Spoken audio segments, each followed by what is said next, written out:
keep them.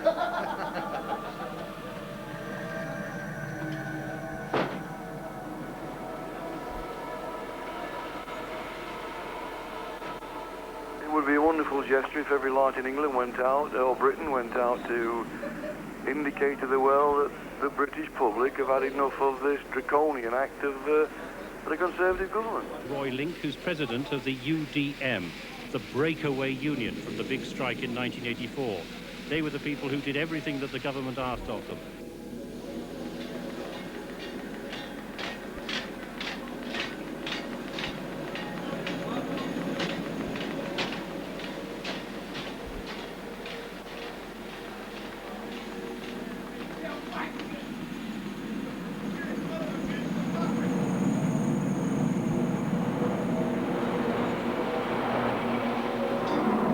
What changed under your government was that these miners became massively productive.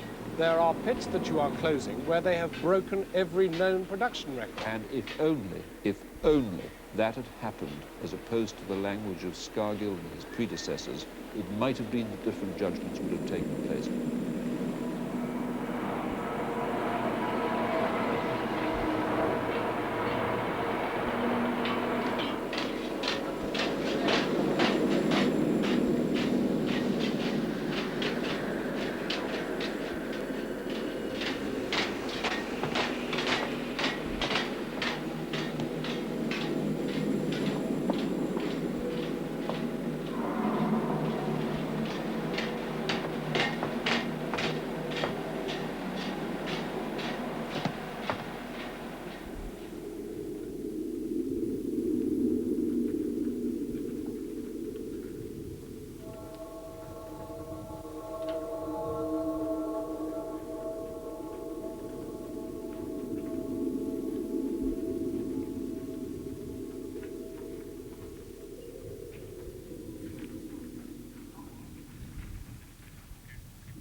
I can see the sense in shutting pits that aren't profitable on economic reasons, but I can't see any economic reason for shutting pits that are profitable.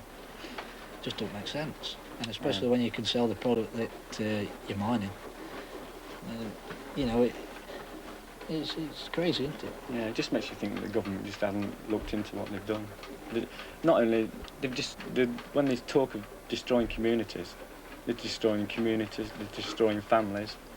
It's just a callous government, and they just don't seem to have any thought for the working class. They've no feeling for them, have they, Tim? No. Because they don't know what it's like to be working class, do they? No.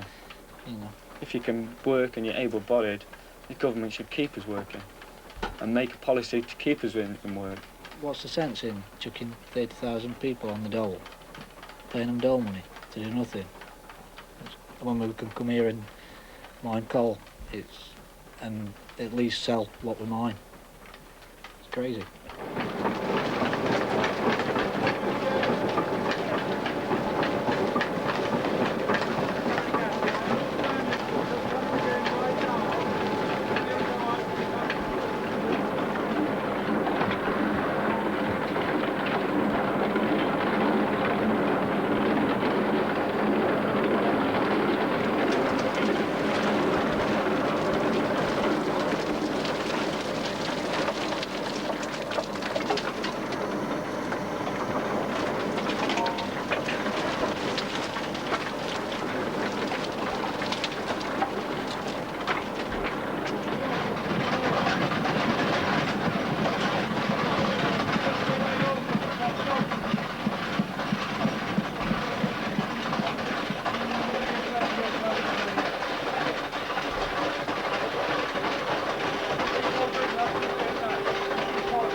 This is an unbelievable act of economic vandalism. It all dates back to electricity privatisation and the mess the government made of that, creating a rigged market in which British coal did not have a fair chance.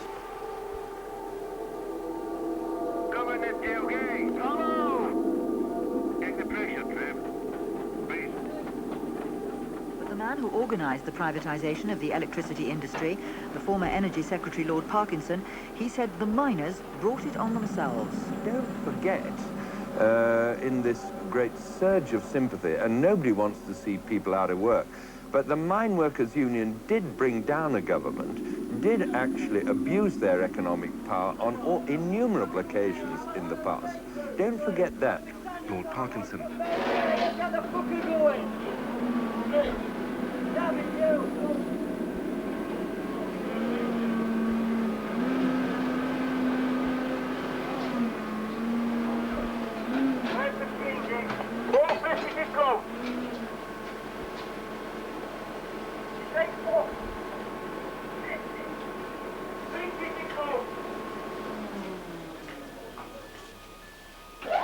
I was told it was going to be a job for life.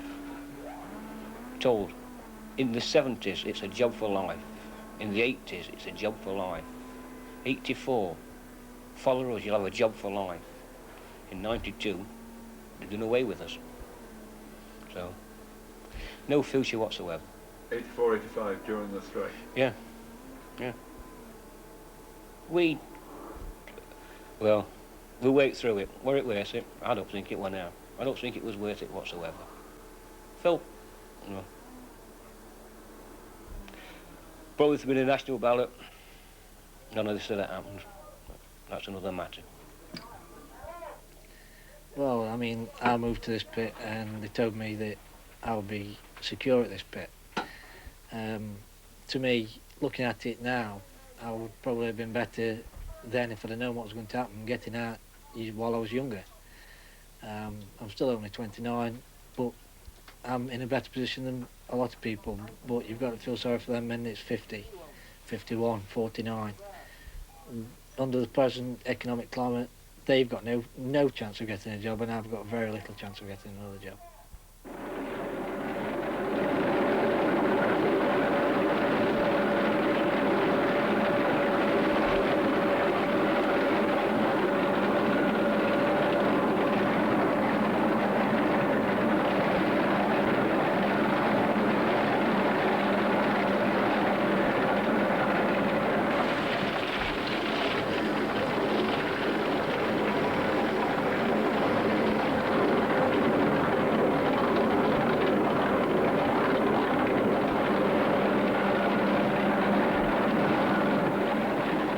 It's tours, isn't it?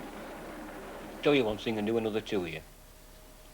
There's never been a love relationship between the miners and the Tory government, and it don't just go back to the 70s, it goes back a long way in life, a long, long way in life, down to 26 and what have you, when general strike. I mean, it's not something you just thought up, we'll hate the miners. They've hated us all their bloody lives, so they'll continue to hate us. But Maggie called you her miners. She calls a lot of other things.